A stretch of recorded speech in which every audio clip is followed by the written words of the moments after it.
Hi everyone, thanks for watching this video. My name's David. I'm a life coach and I help people heal from emotional trauma. Specifically the kind of trauma that people that have borderline personality disorder and narcissistic personality disorder. I get these questions asked to me a lot. What's the difference, David? Or I think my ex or my mom has both. They're comorbid, borderline narcissist. And more than likely they're not. If they are one of them, they're just one of them. The problem with personality disorders is there's so much overlap, so many overlapping traits. Out of 10 personality disorders, someone who crosses that line and has a personality disorder could have many other traits, shared traits of other disorders. If you look into them, you might know that. It might even start being more confusing to you. That's why it can take doctors an extremely long time to diagnose somebody with a personality disorder, specifically these. So these two disorders, I'm just going to call them BPD and NPD. Both of them are in what's called a cluster B, so they even share more traits. Cluster B is categorized as the wild, and they're known as erratic, dramatic, and emotional. Like I said, there's lots of overlap, lots. Someone with borderline could also be high in narcissism, have many narcissistic traits, but there's a certain specific criteria. I'll get into that. There's about a 25% co-occurrence. So if your ex, someone you know, has borderline personality disorder, they could have 25% of the traits of narcissism. Okay, and that's why it gets confusing, and that's why a lot of you think that you know someone who's comorbid. And I will still get comments down there saying mine's comorbid, I know someone's comorbid, my ex is comorbid. Probably not. Probably is borderline, high in narcissism, or has narcissistic personality disorder and also shares some borderline traits. Extremely common. It absolutely typical. Maybe this will help. These are two distinct disorders with two distinct diagnostic criteria. Very distinct, okay? Even though with some overlapping traits. Borderline personality disorder, categorized as serious mental illness characterized by pervasive instability of moods, interpersonal relationships, and self-image and behavior. Narcissistic personality disorder is a mental disorder in which people have an inflated sense of their own importance and a deep need for admiration. Okay, just on the surface there. So I'm going to get into the similarities. Those are easy. This video won't be very long either. Often exhibit a distorted sense of self. This is the similarities borderlines and narcissists have. I'll start over. Often exhibit a distorted sense of self, struggle with anger issues, and vacillate between idealizing others and devaluing others. They lack concern for how their behavior impacts others, right? A tendency to believe the world evolves around them. Fear of abandonment, both. Need for constant attention or admiration, both, right? Constant struggle with work, family, and social relationships. Those are clear signs of instability. People are unstable. It will usually show in impulsive, because instability causes impulsivity, and it really shows in the three important areas of life: your work, your relationships, and living arrangements. Okay, and big time in your relationships, the kind of unstable, starting out of nowhere, getting rid of people, discarding or abandoning them quickly, things like this. And then also in the relationships, instability, fight and make up, I hate you, I love you, things like this. Displaying overly emotional, erotic, or self-dramatizing behaviors. Both, okay? Both. That's why it's so confusing, it can be. So here's the differences. We already went over what's similar to them, and you guys probably are pretty aware of that. So here's some differences between the both.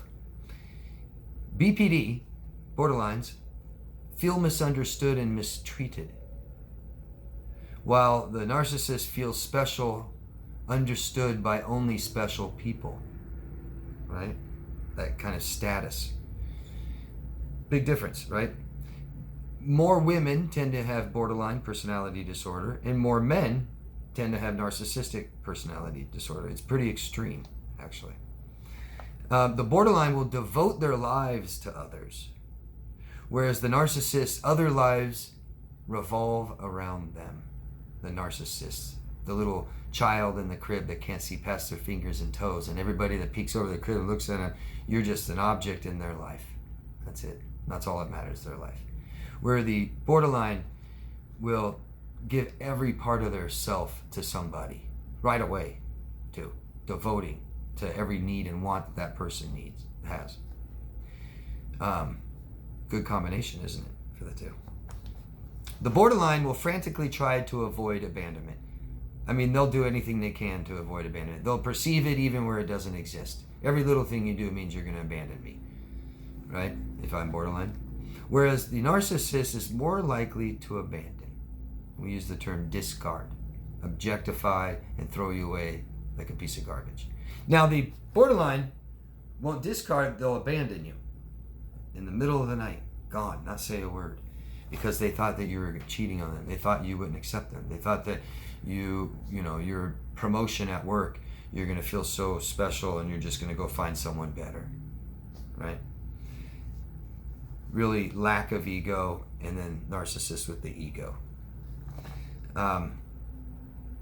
Borderline, highly impulsive and compulsive with spending problems or disorders, eating disorders, risky sex and behavior.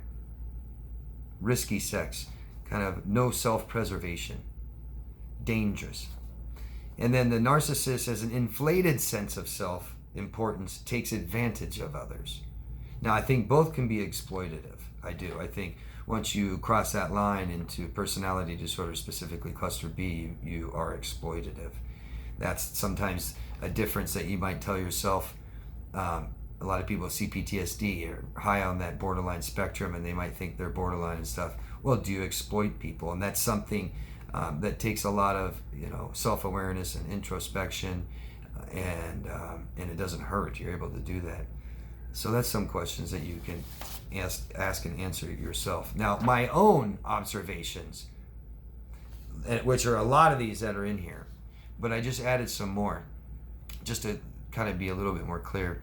The borderline is the poor, unstable sense of self, where the narcissist rejects their self and projects a false image of self, kind of overcompensating for themselves.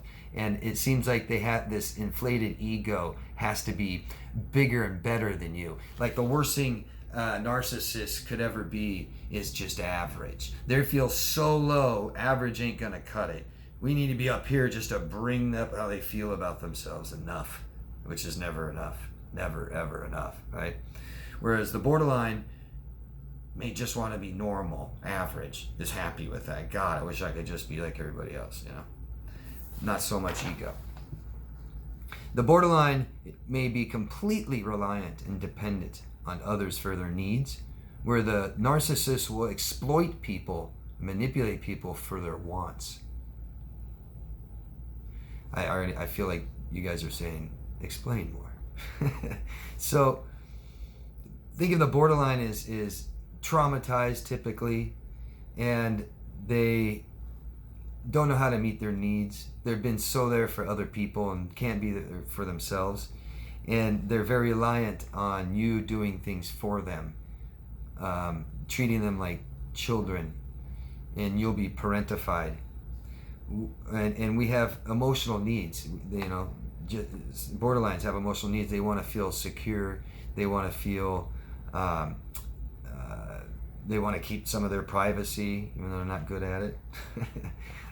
They want emotional attention and things like this, where the narcissist rejects who they really are and screw their needs. I don't need that, that's weak, and has wants that are physical, that I want sex or money from you, and I want you to tell me how great I am, and things like this. Those are wants, not needs.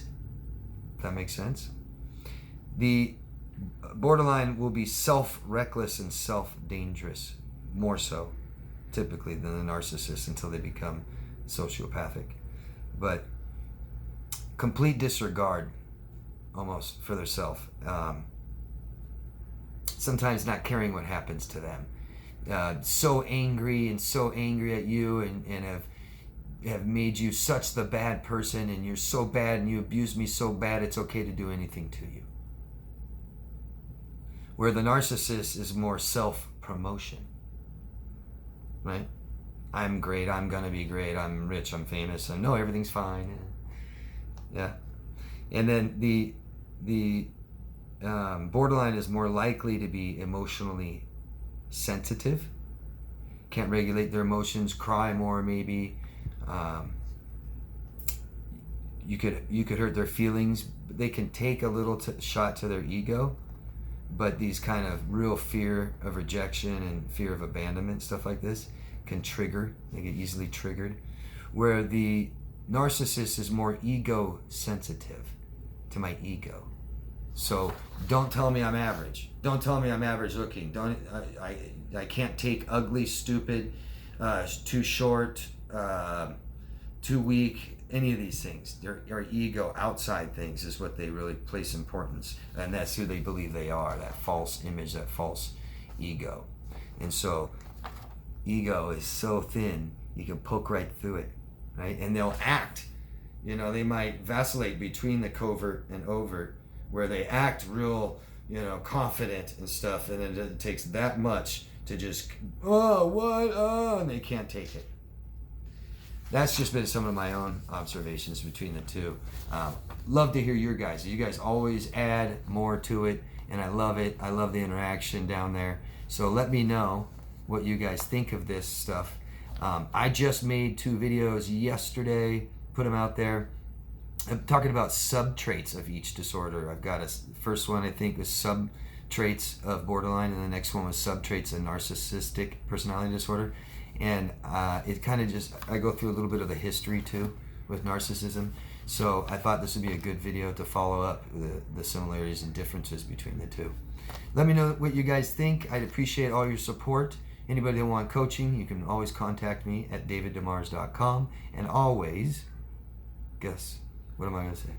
Love yourself first. Thank you, everyone. Bye-bye.